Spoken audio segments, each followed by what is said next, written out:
सबका कल्याण है। जय गुरुदेव महान, करते सबका कल्याण है। जय कहते हैं हर सफल पुरुष के पीछे नारी का हाथ होता है या किसी न किसी महिला का हाथ होता है। ठीक ऐसी एक घटना है अपने परम पूज्य संत गोस्वामी तुलसीदास जी की। स्वजनों, किसी संत की चर्चा करने से पहले अपना मन तो बिल्कुल साफ ही होना चाहिए, क्योंकि संत अध्यात्म के आकाश में इंसानियत का इंद्रधनुष होता है। संत बनना तो आसान होता है, किंतु होना आसान नहीं होता। संत होना बहुत ही एक कठिन कार्य है। आज मैं ऐसे ही एक महान संत गोस्वामी तुलसीदास जी के विषय में चर्चा करने जा रहा हूं। हालांकि ये मैं स्वीकारता हूं कि ये सामर्थ्य मेरे पास नहीं है कि मैं उनके विषय में चर्चा कर सकूं। क्यों कि मैं एक अध्यापक हूं, और एक अध्यापक होने के साथ साथ एक संसारी हूं। एक संत ही तुलसीदास जी के विषय में चर्चा करने का अधिकारी हो सकता है या सुपात्र हो सकता है। लेकिन जो भी कुछ मैं जुटा पाया हूं, जो कुछ भी मेरे पास जानकारी है, उसके हिसाब से मैं उनके विषय में कुछ बताना चाहता हूं। स्वजनों, जैसा कि आप सभी तुलसीदास जी के प्रारंभिक जीवन के विषय में तो आप जानते हैं।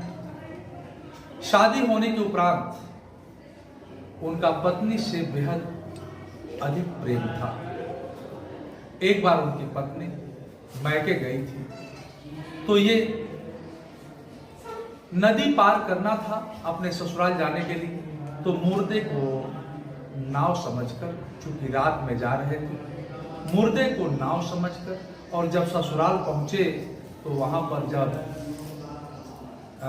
मकान का दीवार पार करना था तो वहां सांप को रस्सी समझकर घर में प्रवेश किया। और उस समय उनकी पत्नी 12 से 1 बजे के बीच में सो रही थी। तो उस समय जब पहुंचे तो उन्होंने पूछा पत्नी से कि क्या तुम सो रही हो?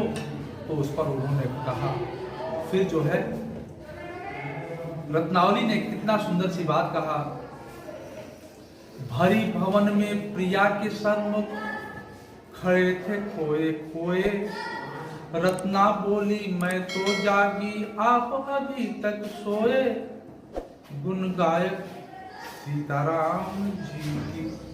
स्वजनों, यहाँ पर रत्नावली ने बेहद ही गंभीरतापूर्ण प्रश्न किया कि जब गोस्वामी तुलसीदास जी अपने प्रिया के सन्मुख, अपने पत्नी के सन्मुख पहुंचे और वहां असमंजस में पड़ते हुए खड़े थे, तो वहीं पर रत्नावली ने कहा कि मैं तो जग रही हूं, यानी मैं दुनियादारी से तो जग रही हूं, लेकिन आप अभी भी माया में, आसक्ति में सो रहे हैं, आप अभी तक नहीं जगे हैं। यानी त्यागो काम भजो निर्मल सीताराम जी, यानी आप काम वासना त्यागिए और भगवान के नाम में अपने आप को लगाइए। वह बात न रही। तुलसीदास जी के जीवन की ये बहुत बड़ी घटना हो गई। उन्होंने यही बात सुन करके घर त्याग दिया। कुछ लोग तो कहा करते हैं कि तुलसीदास जी में क्या बात थी, ये तो उनकी पत्नी की देन है कि उन्होंने डांटा और ये घर छोड़ दिया। लेकिन मैं उनसे भी कहना चाहता हूँ कि जरा सोचिए, कौन ऐसी महिला होगी जो 25 साल 26 साल की अवस्था में उस समय ही अपने पति को त्याग दे रही हो। क्या किसी भी महिला के लिए, किसी भी पत्नी के लिए उस अवस्था में अपने पति के साथ ऐसी बात करना, त्यागना आसान कार्य है? लेकिन वो महिला भी, रत्नावली भी पूजा के पात्र हैं, आराधना के पात्र हैं।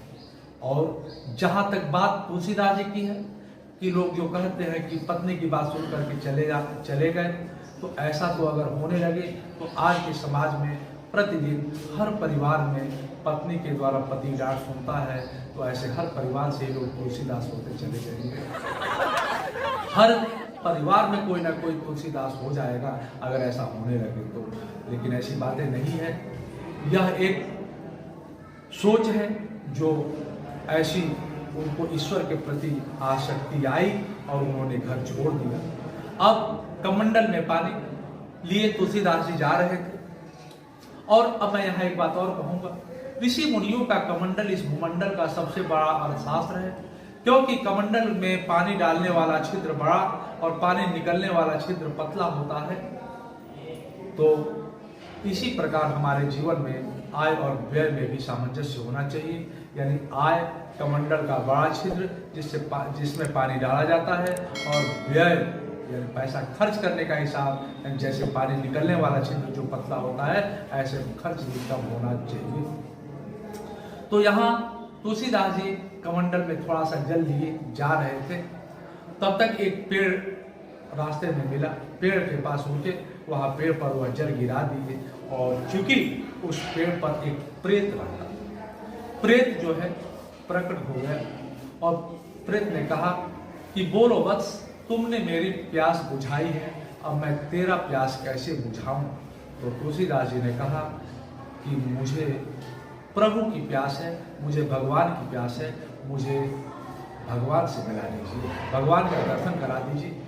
तो प्रेत ने वहाँ कहा कि मैं भगवान से तो नहीं मिला सकता, लेकिन भगवान से मिलाने वाले की पता तो बता सकता हूँ, क्योंकि जो आदमी जिससे डरता है उसका पता भी जानता है। इसलिए कहा गया है ना, भूत पिशाच निकट नहीं आवे, महावीर जब नाम सुना। तो ऐसे में अब जो है जिससे आदमी डरता है उसका पता भी याद रखता है, इसलिए प्रेतों को, भूतों को हनुमान जी का पता ढंग से याद होता है। तो उसने कहा कि हम भगवान से मिलाने वाले की पता तो बता देंगे, लेकिन भगवान की पता नहीं जानते। और इसमें उस प्रेत ने हनुमान जी का पता कहा कि काशी में मिलेंगे। चूंकि अब यहाँ पर तुलसीदास जी को देखिए, बड़ी सोचनीय बात है, हनुमान जी के गुरु सूर्य, तुलसीदास जी के गुरु हनुमान जी। कहा, हम कईयों बार कहे हैं, जब तक जीवन में गुरु नहीं तब तक जीवन शुरू नहीं। इसलिए यहाँ पर गोस्वामी तुलसीदास जी को एक गुरु की आवश्यकता थी, और वो काशी, वहीं से काशी चले गए। हाँ, प्रेत ने ये भी बताया कि हनुमान जी में खासियत है, क्योंकि वो प्रभु चरित्र सुनिए के रसिया हैं, यानी वो भगवान का हमेशा जहाँ भी कथा होता है वहाँ वो पहुँचे रहते हैं। इसलिए जहाँ भी एक समय में, चाहे जहाँ जहाँ राम की कथा हो रही हो, वो हर जगह मिलेंगे। तो इसलिए आप काशी में चले जाइए, काशी में मिलेंगे। और कथा में एक उनकी और खासियत है, वो बहुत ही कोई ना कोई रूप बदले हुए आते हैं। कथा आरंभ होने से पहले आते हैं, कथा समाप्त होने के बाद जाते हैं, जब सारे लोग चले जाते हैं तब जाते हैं। तो ऐसे में जब ये सारा चीज़ जान गए तुलसीदास जी, तो गए काशी, और काशी में कथा में एक जगह जब पहुँचे तो वहाँ पर एक वृद्ध बहुत गंदा चद्दर ओढ़े हुए आकर वहाँ राम कथा में बैठा हुआ था।